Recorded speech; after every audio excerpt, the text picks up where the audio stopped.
Welcome back to the Season 3 World Championship live from Los Angeles. I am Trevor Quickshot Henry alongside David Freak Turley and this incredible crowd behind us.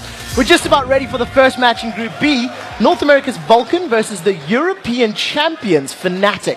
And coming into Worlds, Fnatic has been on an absolute tear. Over the last 10 LCS matches, they've gone 9-1 and finished first in the regional playoffs. Yeah, Quickshot. Fnatic basically won Season 3 in Europe. Not only did they win the regional playoffs at Gamescom, they also took the Spring Split title as well. So these guys are freaking good. But even with those wins, they still have to play in the group stage because, unfortunately, the European All-Star team didn't do so well. They didn't even make it to the semifinals over in the All-Star game in Shanghai. I prefer didn't do so well. Even though they have to fight through the group stage, when you mix Fnatic's current confidence with their veteran lineup, it makes them a very tough draw for other teams within Group B. Exactly. Back in Season 1, Soaz and Yellowstar were on second place against All Authority, whereas Cyanide and Peke won the frickin' thing on Fnatic. These guys are very experienced. They're a very, very good team. And even Yellowstar has been actually to all three of the World Championships. He was on AAA back in the first one, he was on SK last year, and here he is on Fnatic. So, veterans to world competition. Yeah, just a little bit of experience there. We'll see if it helps him out, because even if the members of Fnatic want to get back on top of the world, they've got to need another MVP performance from their mid laner Peke. Peke played absolutely great at Gamescom.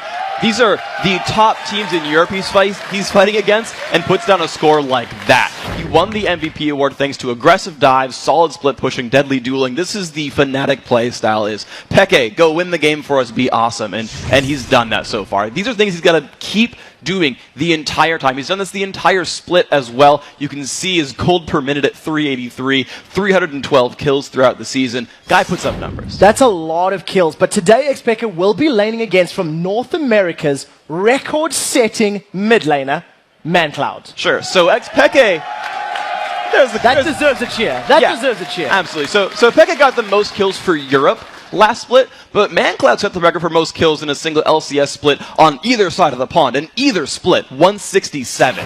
And pretty much everyone in North America considers ManCloud to be the best mid laner in North America. So this matchup, a mid lane focused European team against the best mid laner in NA, is an awesome matchup. Now, of course, assisting ManCloud in this game is their shot caller and record-setting support player, Bloodwater. Now, Bloodwater earned a place in the record books as well. And there's the crowd cheer for him as well. 337 assists in the summer split. American teams kill each other a lot on the Rift. And while those record-setting performances help Vulcan finish the summer split in second place, their run to the North American title was shut down when they really stumbled in the semifinals. So they had a really rough series against TSM in the semis. Then they had to fight for the third and final spot there against Dignitas. And they did really well. They actually bounced back and took Dignitas down with a 2-game sweep. So they got that last spot in the Worlds. And honestly, Vulcan, that loss to TSM didn't look like Vulcan. They looked a little weird in that match, so I think if they go back to standard Vulcan style, the early game leads they're used to getting, they're going to do pretty well. They've got momentum off that 2-0 win. As long as they're practicing well, they've got momentum going into this fight against Fnatic. Yeah, it definitely feels like the pressure may have gotten to them. And for Psycho Sid and the rest of the squad, they know that a win against Europe's champions Fnatic would be a big step towards establishing North America as a much improved region here at Worlds. Fnatic is a really consistent team. They bring out some good things. Like, I feel like I can learn a lot just playing against them. Yeah, I'm still interested in playing the American teams because now people are actually saying that US is better than EU, and yeah, I want to see for that myself. I think Vulcan is pretty good. In my opinion, their best player is their mid, Mandatory Cloud. Some of the EU teams have said that Cloud9 is the only good team in NA, so we're going to try to prove them wrong. I think Fnatic right now is a really strong team, but their team isn't as strong as it's supposed to be. I think they'll definitely be really tough. Fnatic is one of the more entertaining teams to watch. I don't actually watch that much EU LCS, but when we watch Fnatic, they have really unorthodox picks, and they have a really good mid laner. XPK, he's fun to watch too. They actually finished top 2 during the LCS, so I hope we'll do well against them. There's a lot of respect in that video between both teams. And I kind of get the vibe they don't know how they're going to match up. It's really interesting to look at because we've seen now, even just looking back at Group A, how good the early games were against SKT1, who people thought was like, oh my god, they're so good, of course they're going to crush. And then you had early game leads come out anyway. And Vulcan, this early game strength team, can pull that same thing out here. And we heard the analyst desk talk about how, well, their late game's not as good, so maybe they can't close it out. And then Fnatic's got this crazy Peke split push. They've got to make it to late game. They've got to make it to late game. Let's take a look at those starting lineups for this game. In the blue corner, it is going to be Vulcan. Psycho Sid up in the top lane, Xmithy in the jungle, ManCloud as your mid laner with Zuna, and Bloodwater as your AD carry and support. And on the red side, it's Fnatic with Soaz in the top lane, Cyanide in jungle, Xpeke in mid, Pushu the AD carry, and Yellow Star on support. Well, ladies and gentlemen, we're about to jump into Champion Select here for both of these teams in just a moment. This is a massive matchup. This is something that we've been wanting to see for a while. EU versus NA, a lot of the threads and the talk has been going back and forth.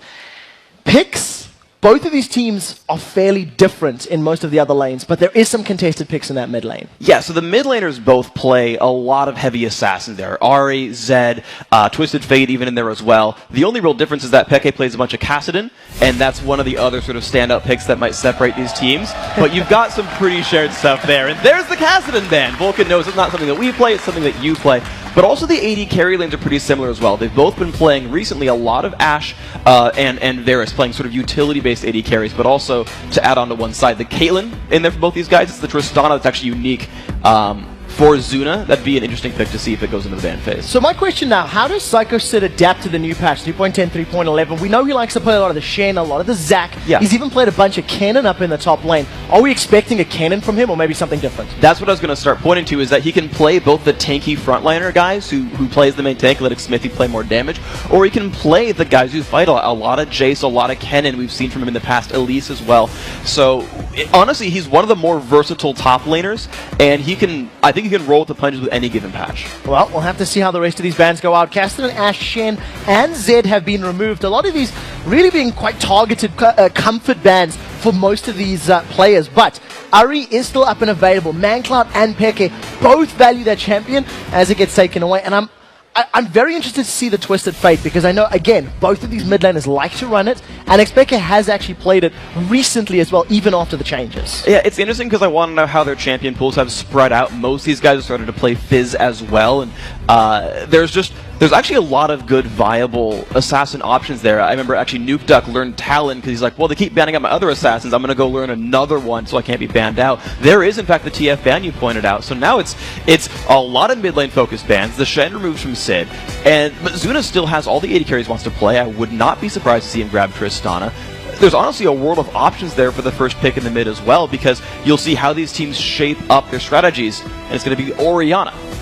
Safe pick. I mean, yes. We see Orianna as it doesn't necessarily reveal anything. It's not necessarily super weak to many things in lane, and the question is now, what is Vulcan really thinking? They've locked in their mid lane, and now they've left everything else up and open. Do you think this is let's see what Fnatic doesn't respond? So it does a couple of things. So first of all, Orianna does pretty well against assassins because she can defend herself very well. Also brings a lot of teamfight utility, and she can turn people who aren't great initiators like Lee Sin, which we just saw OMG use, into real initiators. They can dive in and say, well, it's ball delivery. You don't have to play something crazy. Evelynn the same way. They can start fights even though they're not hardcore stunners. One thing I do want to highlight about the Fnatic roster that we've seen Cyanide doing many times during the playoffs was he was running that jungle Aatrox. Yes. He ran to it. EU really embraced Aatrox as a champion, and it tended towards the jungle towards the latter parts of the season. And we have seen Soaz playing many Elises in the past as well. So that Elise pick, it really could go either way for that Fnatic squad. And it's such a strong choice for Fnatic to do, is to allow themselves the option. I remember actually, if you look back at SKT1's most recent game, they picked Kennen and then waited, because you can run it in the mid lane, you can run it top lane, which they ended up doing, and giving yourself that option is so important. But the Sona Steel I actually really like from Fnatic. Not only is it one of Yellow Star's better supports, but it's the go-to support for Bloodwater. For those who don't watch the NA scene much, that is basically his go-to support. It's a bit of a steal, though he's happy to play Zyra as well, but that does give some more control to the Fnatic lineup if they run like an assassin in without CC. You have to feel that both of these teams are maybe anxious in this game. They're really taking their time. This is definitely one of the slower pick ban phases that we've seen all day long. As the timer runs down, we are seeing that Vi locked in conjunction with a Corki. So Corki is now 6 for 6, unless my memory is faulting me on the day. Trinity Force really making a viable, and Vi, I know you quite like the pick as well. Yeah, these are champions that have shown up recently. Vi, without any changes to Vi at all, people were like, you know, champion we forgot about after she got nerfed was Vi. That champion's awesome and she's really powerful and she's finally back into the scene. Hardcore initiator, another good ball delivery champion. Now she can initiate by herself with the Vault Breaker and the Assault and Battery ultimate as well, but just having her on the same team as Orianna means you can lock down a backline target for real and get rid of it. And that's just an important thing to have. When they both hit level 6, you can dunk the mid lane right away as well and give ManCloud an advantage over Peke. Well, we'll have to see how Fnatic decide to respond.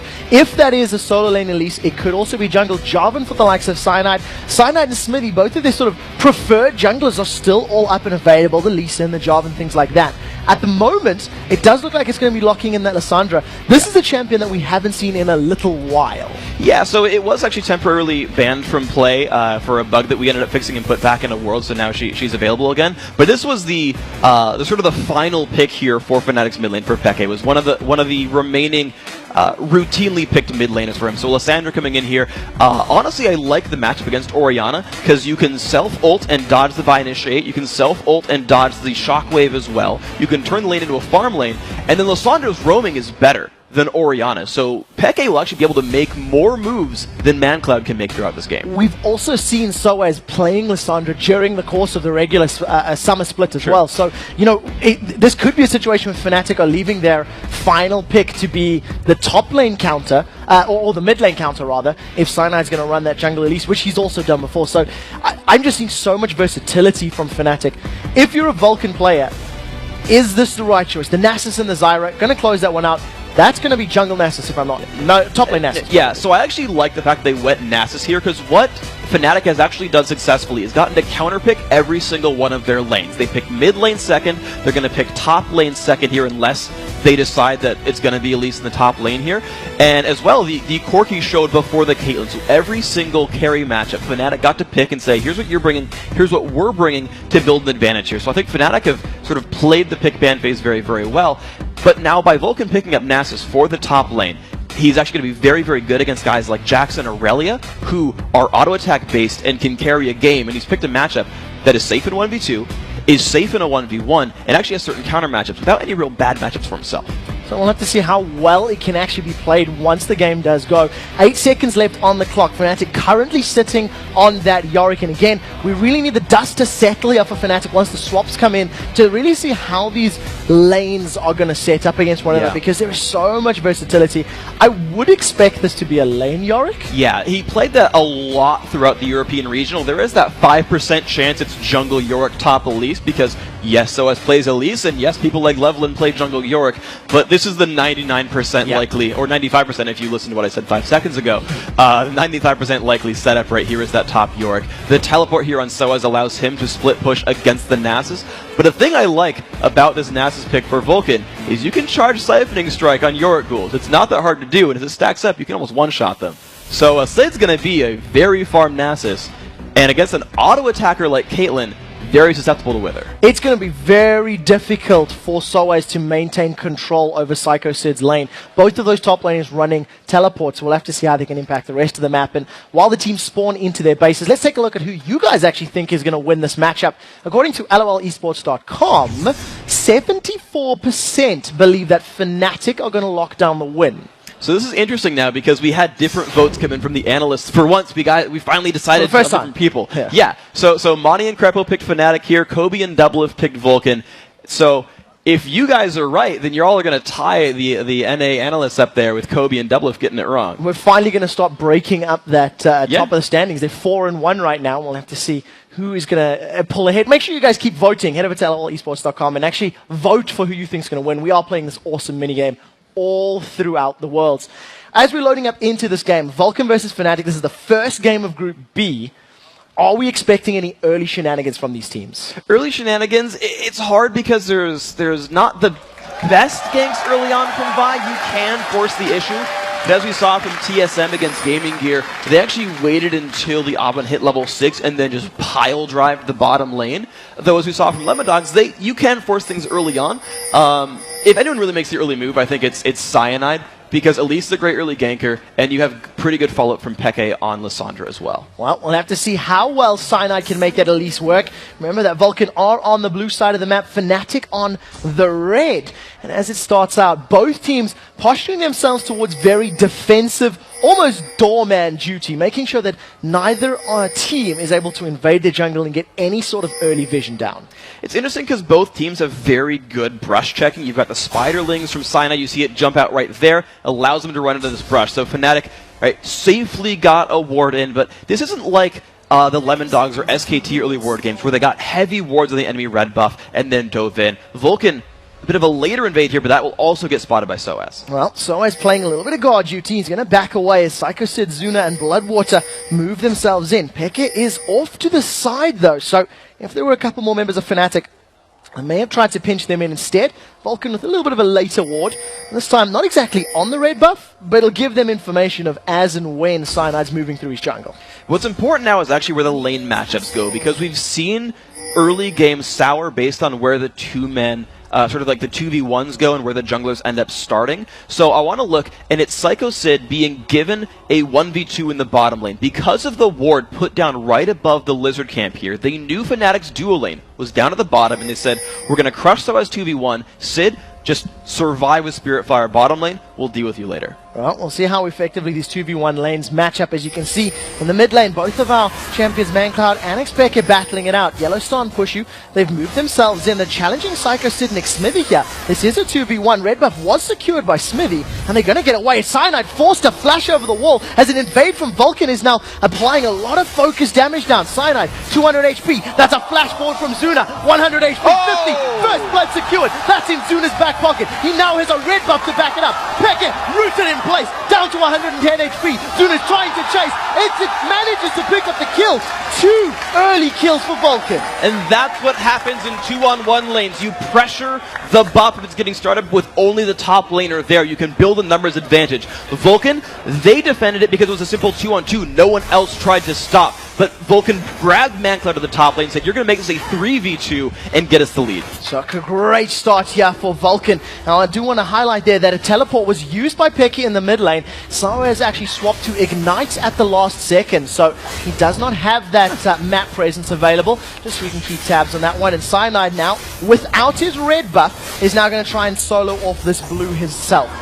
Smithy secures his own blue buff and will continue the rounds around the jungle. So what's interesting now is Soa's going to have an even worse time of this lane. Smithy got a very easy clear and hit level 3. Cyanide is behind and on the wrong side of the map.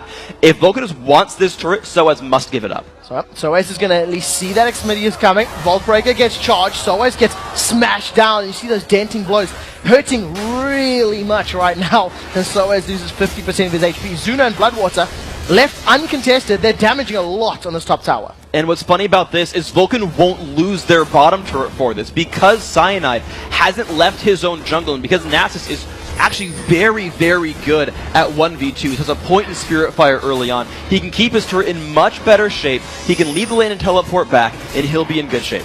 Well, we'll see how well Psycho Sid can farm up.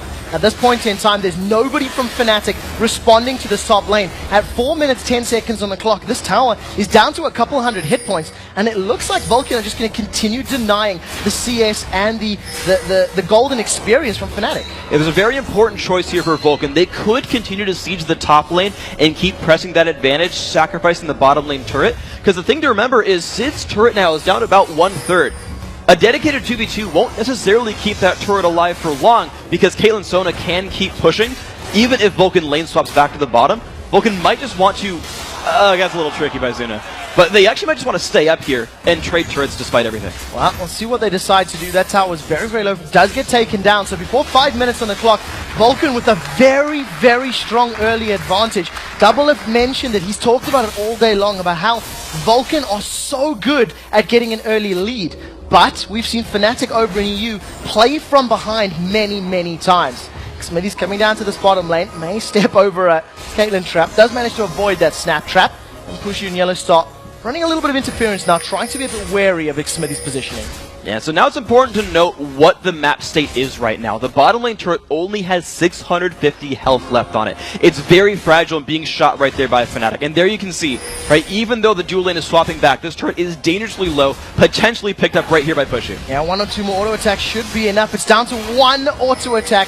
Pushu was pushed away from that lane thanks to the roots coming down by Bloodwater. Now we are going to see this 2v2 matchup for a little while. I imagine if Fnatic do make a concerted effort, it shouldn't be too difficult for them to claw that tower back. And right now, though, Vulcan has a huge item lead. They have a couple of kills and assists onto Corki. They have turret gold as well. He's recalled and bought a Phage. Caitlyn's stuck here on a Doran's Blade. She will grow a minion deficit here if she stays in this lane. Pushu will fall behind. Well, take a look at the positioning here from Xmithy over on the side. He's level 4. We'll see if he's going to decide to go in. Yeah, Pushy right now just last hitting some of the plants. Honestly, that minion wave died too fast. If they can re-clear this wave in time, they could have gone for it, but Cyanide showed back up. There's no way they can dive that anymore. So, Fnatic at least holding on for the time being. Cyanide was hanging around in that tri-bush for a couple seconds, waiting to see if anyone from Vulcan was actually going to set up any sort of dive. At this point in time, CS numbers are very close across the board. About a wave advantage for Pushu, as he hasn't needed to lane swap, which is what Zuna has been forced to do in the last couple minutes. Yeah, and also, I want to kind of point out what's happening with Psycho Sid right now, because Soaz has been freezing the top lane and it's caught up. At level 4 versus about 1 minion from level 5, Sid had to go run and ward the top jungle to look out for Cyanide and Peke roams. Peke is level 6 right now with teleport and can just destroy people, but Sid right here has teleport. He can join his team for a dragon, which is what Vulcan's looking for right now. Well, we do see the dragon has been started down in the bottom half of the map. Fnatic does have a ward there, so they are aware of it. Xmithy level 5, Bloodwater level 5. They're taking this dragon down very slowly. Fnatic starts to group up. We do see the repel coming down. Lands back on the ground, forced to flash away. Cyanide's in trouble. The cocoon does not connect. Here comes Peke. Frozen Tomb locks ManCloud up. He is the first victim to fall. Fnatic are on the board, but they did not get dragon.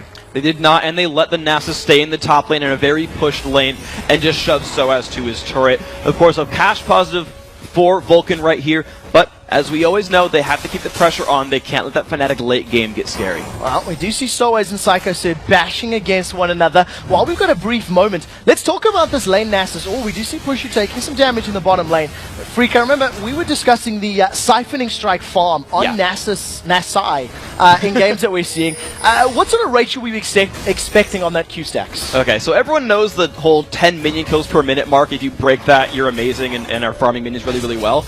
I want to propose that lane Nasus can get 15 Siphoning Strike stacks per minute, and Jungle Nasus can get 10.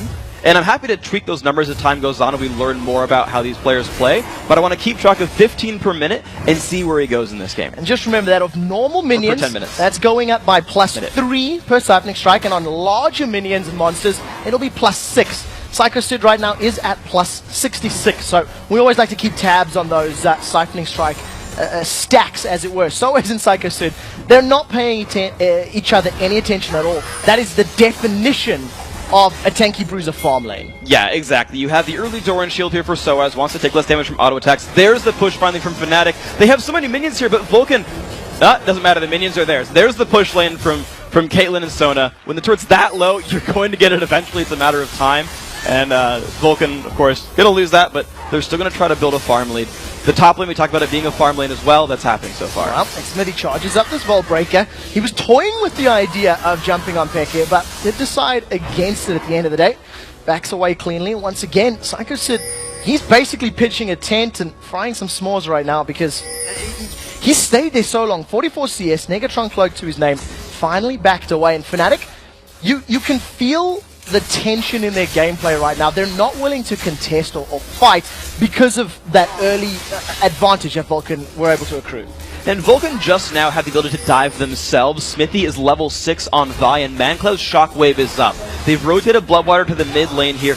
The opportunity to just force kills here from Vulcan is around, but it's interesting, they're actually waiting. They're saying, you know what? Let's get Zuna huge. Let's wait on Trinity Force before we make any major moves. He's freezing the bottom lane. The rest of his team is putting pressure elsewhere and buying some time for him. So Vulcan are actually content to play a bit patient here. Well, see how well it works out for them in the CS numbers once again, sitting fairly close across the board. Soaz with a small advantage over his opposite number in the jungle. It's Smithy with a tiny gold lead as well. Only 100 gold separates the top lanes. It's actually very, very close across the board. 500 gold for your AD carries. It's not a massive difference at the 10-minute mark. So this game could not be closer. Zuna and Bloodwater now with a couple seconds of uncontested damage on this tower. Yellow Star does not even have his crescendo yet, so the potential of jumping on Vulcan is not there. And I've got to say, I'm impressed with Fnatic's play so far. As you mentioned all the gold numbers, you've got a Vulcan squad who are up a dragon and a kill, including First Blood, and are only up 1,200 gold for that. That's less gold than dragon and extra kill are worth. So Fnatic, despite a very rough 2v1 where he got zoned out, despite his Nasus free farming, Fnatic are farming lanes better than Vulcan are. So this slow-paced game where farm just keeps showing up is in Fnatic's favor. Well, we'll see how well they can continue to grow that, to close the gap and catch up to Vulcan as far as gold is concerned. Soaz now really pushing this lane quite heavily. He doesn't have any wards in his inventory, so does need to be a little bit cautious of staying this deep in Vulcan territory. But I do want to highlight the pink wards, you know, littered across the red buff jungle area of Fnatic. That's quite a lot of pinks invested this early on. It's interesting too because that's the side of the map where where Psycho Sid is, and Sid is not exactly the best gank follow-up. He's trying to basically max Siphoning Strike. Now, it does keep him protected from Cyanide and Peke, but it's not a place where you're going to be able to force kills. When you compare to what Smithy can do on to push you in Yellow Star, that's a much bigger sort of impact where you can Assault and Battery and a Grasping Roots and just kill the AD carries and get Zuna huge. Well, we'll see how Vulcan decides to play that one out. 1 minute 20 on the clock before Dragon respawns. Cyanide has been able to sneak himself into this bush, and Psycho Sid has no idea. There's no vision there. No, there's not at all. It's a very successful sneak. I want to know if they do enough damage, because it's not like you do a ton of damage there with York, but there's the engagement on Psycho Sid. The cocoon does land. We'll see if Psycho Sid decides to throw down that ultimate. He just walks away. Did burn the ghost at the last second, but saves his ultimate, as we do have a very, very brief pause as Smithy charged up that Vault Breaker. I'm looking at Vulcan on your screen right here. Going to figure out what the issue is with these guys exactly. It's actually Cyanide who called the pause, though. So it might be something actually on Fnatic's side here. But we look at this game, and I want to kind of pull back to things we just talked about. So the mid lane matchup, I think, was so important. ManCloud versus Peke, the big playmakers. To sort of solidify that ManCloud point, not only did he have the most kills of any player in any split, he's also the only mid laner in NA to have more gold per game than their AD carry. So you think about all the teams in NA, you know, with Reginald, with Lincoln, all that, doesn't matter. It's only ManCloud who's actually out-farmed his AD carry counterpart in top laners as well. So he's a huge focus. And he started the game at 1-0-1. A free kill, a free assist. And yet, even despite that, Peke is out-farming him. Peke picked up the kill onto him in that dragon fight. And you're kind of seeing this matchup, despite an early advantage, Peke seems to be the stronger player. Well, we'll have to see how it pans out, because one of the things you can't discount about that matchup is it's Orianna versus Lissandra.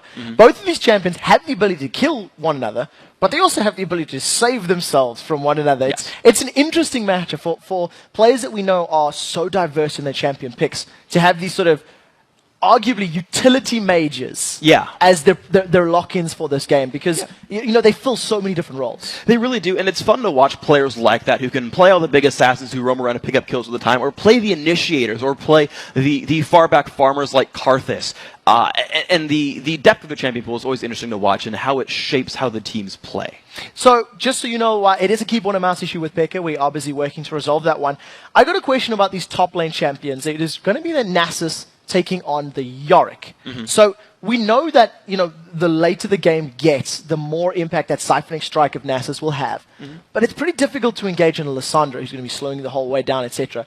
So who's going to have a bigger impact once we get to these mid to late game team fights? The Nasus or the Yorick? Well, so because Fnatic's lineup is actually very sort of persistent, right? You're not super bursty with York. You're not super bursty with Lissandra. You're going to start fights, but then you got to kind of continue in battle, and you're using Caitlyn, who is going to auto-attack many times throughout the fight. And in fact, looking at Pushu's build, he's going towards Infinity Edge, so Fnatic are happy to play a late-game team fight-oriented sort of style. And when you've got a Nasus walking into a big team fight-oriented style, where you're running a Yorick whose job is to clone an AD carry, you're Nasus. You have Wither. You're going to make Caitlyn's life miserable, and you're going to turn on the ultimate, spam a bunch of Siphoning Strikes, and start chunking people. in an actual late game team fight, Nasus will have more impact on the battle and will sort of just contribute more than Yorick does. But that's just kind of how he will continue to scale. But as we've seen, Fnatic are happy to spend some time sending Cyanide up there, trying to sneak in and get rid of the Nasus and say, we're going to keep you small, low points of sniping strike, low durability, and we can kill you in those battles. Well, we'll see if Fnatic can continue to control Psycho Sid. He is 20 CS down. We see in the top lane, they've decided to dive. Fury of the Sands is up. It's not going to be enough. And Cyanide and Soaz, straight out the break, they continue that dive and they secure themselves their second kill. It might just be a turret trader. Dive goes in from Vi, finds the push on the Yellow Star. That is a long-range assault and battery. Slams down Yellow Star. There is enough follow-up to secure the kill, and now that's going to allow them free reign on the tower. Fnatic should be able to take the top lane tower as Vulcan secure their second of the game. Now, you don't want to play around with batteries, kids. Smithy's going to take you down when you do that. And you look at that as well, ManCloud just getting enough pressure on the mid lane. He'll take another turret down for this, so the top lane dive was great. You actually saw both junglers put pressure on opposite sides of the map and get the trades. Well, we do see towers being traded across the map for these teams, and in the space of a couple of seconds, a few thousand gold has been picked up and earned, and it just leaves us in this pretty similar predicament, 1,500 gold separating them. But what Vulcan did better is they focused their gank on the bottom lane. Dragon spawning in 3 seconds, and they've got everyone on their team on the bottom side of the map, except for a dead Nasus who can teleport to the bottom side of the map. So Dragon Control was what Vulcan got at the beginning of the game. They're about ready to get it again with an AD carry pushed back to base.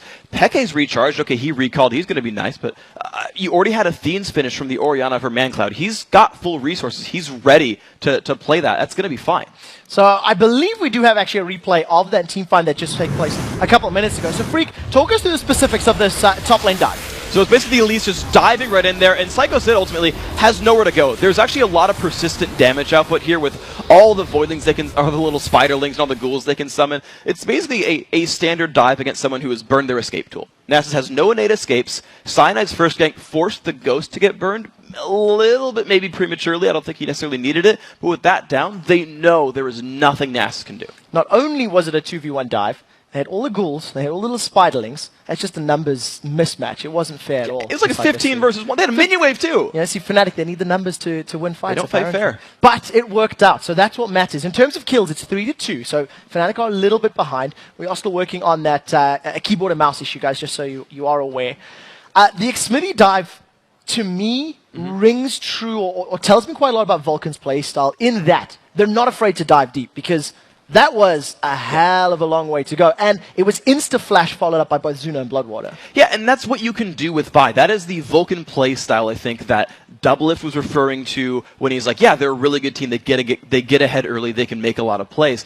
And he says that Smithy's such a good jungler. These guys are willing to make plays. They've picked initiators, right? That's why you pick Vi, is to go start fights. It's what Lemon Dogs wanted to do in the first game when they picked the Vi and Malphite, is they want to go in and force the issue and disrupt what the other team tries to do. Fnatic wants to play this late game where Pekka gets huge and split pushes, and Soaz is too big to deal with as well, and they get their just late game awesome phase where they outplay their opponents. And Vulcan's job is to disrupt that, is to get in there and start fights. So there is one thing that I am a little concerned about this Vi pick as far as the Vulcan composition is concerned. The champions that he's going to want to be slamming into the ground, if he decides to go for pushes Caitlyn, that's probably just going to get hit by an omen of death and come back to life. Elise should be able to repel away from it. Sure. Lissandra should be able to ult herself, or eventually Hourglass, as I know it's what Xpeke likes to build. So surely that limits Xmitty's options for team fights and targets? Well, here's what's interesting about it. So you're right that he's probably only going to go for Caitlyn, and sure, she can get revived, whatever. But think about, this is Fnatic we're talking about. This is Fnatic who splits up all the time. And Pushu's not going to have a Lissandra and a Yorick sitting on top of her at all times. She's going to be unprotected. And you saw exactly what happens right there when it's just the Sona there. Crescendo's not enough to keep her alive. Or Fnatic no longer plays their own style, and Nasus goes and runs around and split pushes with teleport and says, someone's got to stop me. It's not going to be Caitlyn because I'll beat you 1v1. Maybe it's Peke. Sure, then you no longer have any engage. But if it's ever Soaz, there's the whole reason you tried to defend Caitlyn. And so basically Sid off on an island over and over, scaling up to infinity, getting super tanky, not being able to be removed, and then Smithy on the other side removing people. That's kind of the Vulcan game plan. It actually covers for a lot of the Fnatic gameplay. And it fits Vulcan pretty well. They've left Sid on islands many times over the course of the split. Guys, while they do work on Expec's peripherals, let's send this one over to Riv and the guys at the analyst desk to hear their take on the game. Thank you very much, Quick Shot. And right after it went away from us, I'm pretty sure all these guys were like, wait, come back. Pick up the bat phone, get things going. Because those picks and bans started a pretty big ruckus back here. And we're going to start with Monty because your sigh was pretty deep in that situation. And you almost want to change your pick now. Yeah, I mean, I really don't like it when Fnatic plays Yorick. It's a weird pick in this composition, especially against what they saw. And you remember they had a lot of time to select that top laner, and so is a very versatile top lane player. But in this situation, when the Nasus is picked up, the Caitlyn is going to get withered, and then who do you revive? They have no damage. They have no damage here, and so I'm very concerned about Fnatic from the pick and ban phase. Monty's such a sore loser, dude. Yeah. Anyways, I believe in Vulcan, dude. This is Vulcan's game to lose after there's such a strong start. I feel like if they pull the Vulcan throw bargains, they're going to lose. But if they play solid and they've worked on their throws, they're going to win. All I can see is my prediction taking place. Yeah, Vulcan will get ahead, but Fnatic is going to take this one in the late game. But not really. I really don't like the Yorick pick. I don't know how it fits. I respect Fnatic as picks go because they usually... They've caught us off guard in pick and ban phase quite a few times, really reading how many options we had. They literally one time banned out 3 of our options, took a 4th, and then just completely destroyed us in pick and ban phase. So generally they know what they're talking about. But now the Yorick, I don't see it. And it's not just the Yorick, right? Like everyone talks about Fnatic in the late game. They're really good stalling out, and they have Expec split pushing, and he's on Lissandra this time. He's trying to initiate for his team for team fights. He's not on like an Ahri with a teleport. He can hide though. Lissandra hiding somewhere in a brush. Okay. If you get that coming at you full, you can't stop it. It's just gonna ice tomb you, and then you're standing there like getting frozen and killed. By what damage? What damage? I was just going to say that Fnatic's team comp sucks late game. I'm like a late game guy, dude. I love late game, and like Fnatic's late game is just non-existent. Caitlyn's gonna get withered, completely useless. Lissandra doesn't scale that well, especially against this team where she doesn't really have anyone to like instantly kill. There's such a big front line. I don't feel like, and then Yorick is not a standalone champion. I don't feel like Fnatic, their team comp is a ticking time bomb. After a certain point, they can't win. All right, so Fnatic has faith in their comp, though. As an AD carry, if there was anything to do, not playing Caitlyn as you wouldn't, but what would you do? What is, the objective there for Fuju? I would just get to 6 items as fast as possible, double style, and I would try. I think he messed up by not going cleanse. That was so huge. I was like, what? Like, I was scratching my head, like, is this a mistake? Did he mess it up? Like, he intentionally took barrier against Nasus. When he gets withered late game, he'll only have a potential QSS and a Mikhail's Crucible. That's not enough. I actually think you make a really solid point there on the Mikhail's. It's gonna be needed on the All-Star. He did pick Sona though, which builds really well into Mikhail's. Both Stone and Chalice could be really core items, especially with the item reworks on supports a few patches ago. It really makes probably the best build path on it. All right, and Monty, earlier you were saying, you didn't like the pick. What would have been a good pick for Fnatic? I mean, I don't know what SOAS's champion pool right now. Okay. So it's, I mean, pretty much anything I would agree with Crepo. Anything at all. Except Yorick. But one thing that I've noticed here about Vulcan's evolution actually is when CLG has played against Vulcan in the past, they frequently pick compositions that do well in lane but have initiation problems in the late game, and so you can kind of wait them out. I really like that Xmithie's picked up Vi here because that solves a lot of these old issues so that they can continue to press their advantage. And the issues have been solved as well on the desk. It looks like they have that peripheral issue all fixed up. So let's send it back over to Quickshot and Freak, the broadcast booth, for the rest of this game. Thank you very much, Rud. We're about to jump back into the game. Just to give everybody an update, it is, of course, Vulcan versus Fnatic. Yep. Game 1 in Group B, but Game 6 of the day. Yes. So to recap, the analyst desk said that, 2 had predictions that Vulcan was going to win. 2 said that Fnatic was going to win. The audience thought that Fnatic was going to win. But if you trust the analysts, Vulcan can't lose this unless their arms are really, really strong. So here's the second Dragon. Right, they got the gank at the bottom lane right before Dragon spawned, making it a well-earned Dragon. Yeah, so that's going to give them a close to 3,000 gold lead right now, unless my math is completely terrible. And it does work out. There we go. Psychosid continues to farm up his siphoning strike. It's over 120 right now, so farming up relatively well, not quite hitting that 15 per minute, but to be fair, he was in a 2v1 lane. Right now, Fnatic group up as 4 members try to focus down this mid turret. And they've got some pretty good pressure. They've